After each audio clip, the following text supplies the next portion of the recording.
Welcome to బాబులేస్ YouTube channel. ఈరోజు అనంతపురం నగరంలో అనంత మహిళా సదస్సు జరుగుతుంది. ఆర్ట్స్ కాలేజ్ నుంచి ర్యాలీ ప్రారంభమై లలిత కళా పరిషత్ జరుగుతుంది. ఇక్కడ ఎలా జరుగుతుంది అనేది ఒక చిన్న వీడియో తీశాను. ఇక్కడికి అనంతపురం నగరంలో నుండి మేధావులు, విద్యావంతులు అందరూ విచ్చేశారు. లోపల కార్యక్రమాన్ని మొత్తం అంతా మీకు చూపిస్తాను. అక్కడికి వెళ్దాం పదండి.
ఈ సభలో అనంత మహిళ అనేటువంటి పేరుతో అనేక సంఘాలు, సంస్థలు, వ్యక్తులు ఒక వేదిక మీదకు వచ్చి ఈ కార్యక్రమాన్ని నిర్వహిస్తున్నటువంటి విషయం.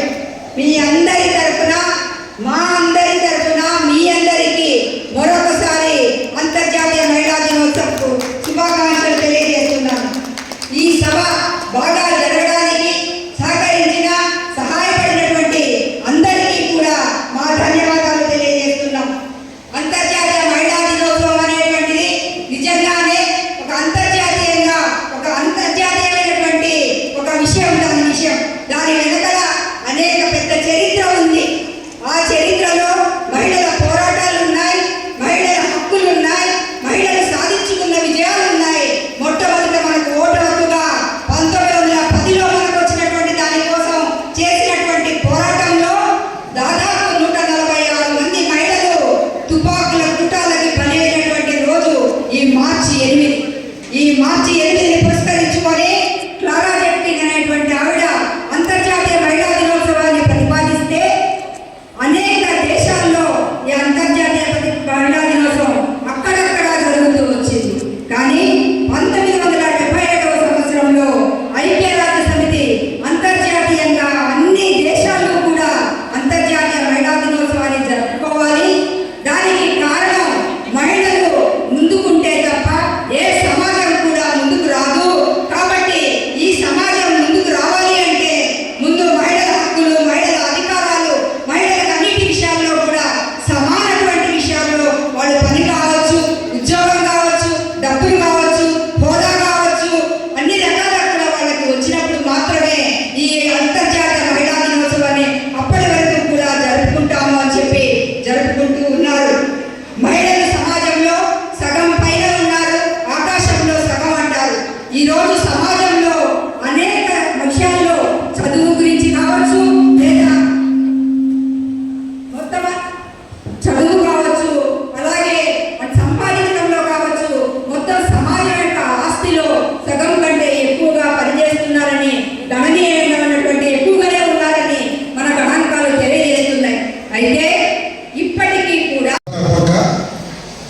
ఈ సభలో ఉన్న వారందరికీ నేను నా హృదయపూర్వమైనటువంటి శుభాకాంక్షలు అందజేస్తూ ఉన్నాను.